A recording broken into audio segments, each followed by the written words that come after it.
L'hypertension artérielle est une pathologie qui se caractérise par une élévation de la tension artérielle.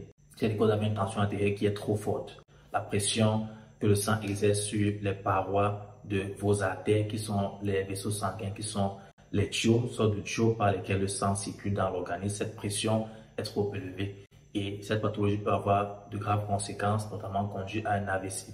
C'est connu que le fait d'avoir un membre de votre famille qui est hypertendu, un parent proche ou relativement proche, le fait que ce parent soit hypertendu augmente votre risque à vous aussi de développer l'hypertension artérielle aujourd'hui ou plus tard, parmi bien d'autres facteurs modifiables ou non modifiables, comme nous le verrons dans la suite de la vidéo. Certains scientifiques, certains experts se sont posé la question de savoir quelle est la prévalence de l'hypertension artérielle au sein des couples. Dans un couple, est-ce que le fait pour un partenaire d'avoir l'hypertension artérielle peut être associé ou favoriser le fait que l'autre partenaire puisse aussi développer l'hypertension artérielle? Alors déjà, si vous êtes nouveau sur ma chaîne, je vous souhaite la bienvenue. Je suis le docteur Eyetemo Miguel, je suis pharmacien et je fais régulièrement des vidéos sur la santé. Donc si vous souhaitez améliorer votre santé, n'hésitez pas à faire comme les plus de 21 000 personnes qui sont déjà abonnées. Abonnez-vous et n'oubliez pas de liker et de partager. Donc le journal de l'Association américaine du cœur s'est donc penché sur la question, a publié dernièrement un article, une étude faite dans 4 principaux pays, à savoir les États-Unis, l'Angleterre, la Chine et l'Inde.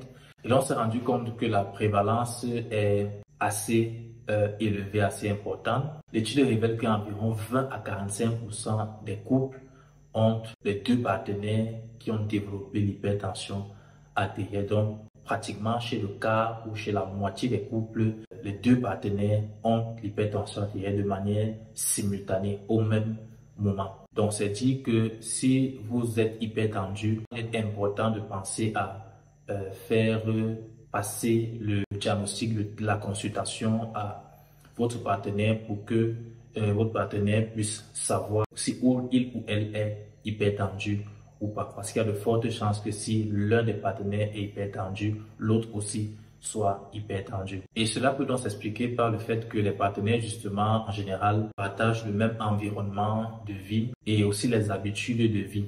Par exemple, la sédentarité, le manque d'exercice physique ou alors la façon de s'alimenter. Donc, si ça veut dire que vous êtes le seul dans votre couple qui est hypertendu, c'est déjà le moindre mal. Ce n'est pas bien d'être hypertendu, mais c'est un moindre mal parce que votre partenaire n'est pas hypertendu.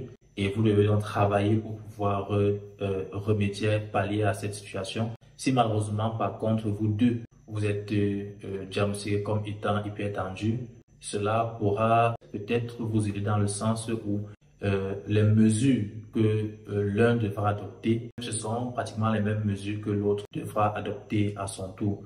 Donc, il y a un certain nombre de mesures qu'on appelle les mesures hygiéno-diététiques, donc des mesures d'hygiène de vie, de style de vie et d'alimentation qu'il faut préconiser et qui sont non médicamenteuses. Donc, vous n'avez pas besoin de prendre des médicaments en pharmacie et qui sont aussi pas forcément onéreuses, pas forcément coûteuses et qui demandent beaucoup plus de la volonté. Et ces mesures sont prouvées scientifiquement et médicalement pour pouvoir réduire la pression artérielle, donc normaliser votre tension artérielle. La première mesure va concerner les personnes qui sont obèses ou en situation de surpoids. Il faut savoir que l'obésité ou le surpoids sont des facteurs de risque qui favorisent la survenue de l'hypertension artérielle. Donc, il est recommandé de perdre du poids et le fait de perdre par exemple 10 kg pourra réduire votre pression artérielle systolique, donc le premier chiffre de la pression artérielle, de 5 à 20 mm de mercure, ce qui est déjà très intéressant. L'autre mesure, c'est d'avoir une alimentation variée, équilibrée,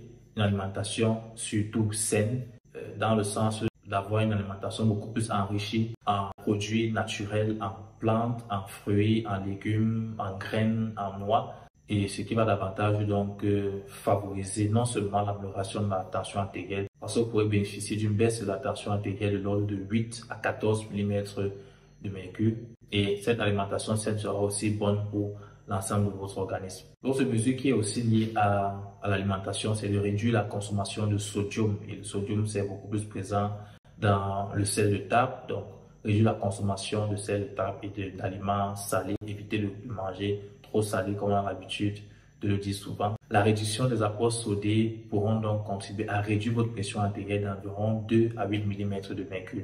L'autre mesure, c'est par rapport à la mobilité, à l'activité physique. Il est important de rester actif, de bouger le plus régulièrement possible et d'avoir donc de l'exercice physique de manière régulière. Il est recommandé en moyenne 30 minutes d'exercice physique par jour pendant au moins 5 jours dans la semaine, ce qui va faire un total de 150 minutes d'exercice physique. Donc, si vous êtes hypertendu, si vous avez des maladies cardiovasculaires, ce n'est pas prudent de faire de l'exercice physique intense parce que cela va avoir un impact négatif, donner trop de travail à votre cœur. Donc, vous pouvez faire un exercice physique modéré comme la marche rapide ou la course à rythme moyen. Et donc, l'exercice physique pourra contribuer à réduire la pression artérielle d'environ 4 à 9 mm de mercure. Et la dernière mesure dont on va parler dans cette vidéo, il y en a plein, mais on va s'arrêter là, c'est l'alcool. Il est important de réduire la consommation d'alcool et personnellement, je préconiserais même d'arrêter complètement la consommation d'alcool parce qu'il a été prouvé dans plusieurs études que la consommation d'alcool est nocive pour la santé. On n'apporte aucun bien à la santé.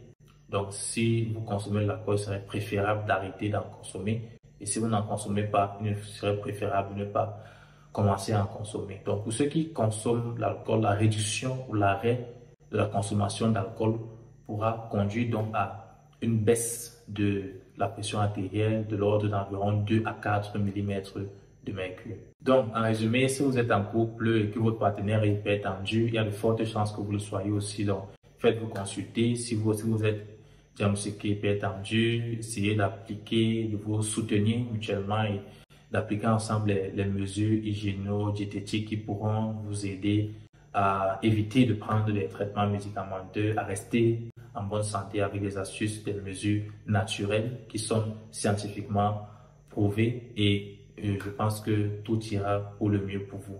Je vous remercie donc d'avoir regardé cette vidéo. J'espère qu'elle vous aura été utile. N'oubliez pas de vous abonner à ma chaîne YouTube comme les plus de 21 000 personnes qui sont déjà abonnées à ma chaîne. De liker cette vidéo, de la partager parce que ça pourra très certainement être utile à d'autres personnes autour de vous. Je vous donne rendez-vous très prochainement pour une toute nouvelle vidéo.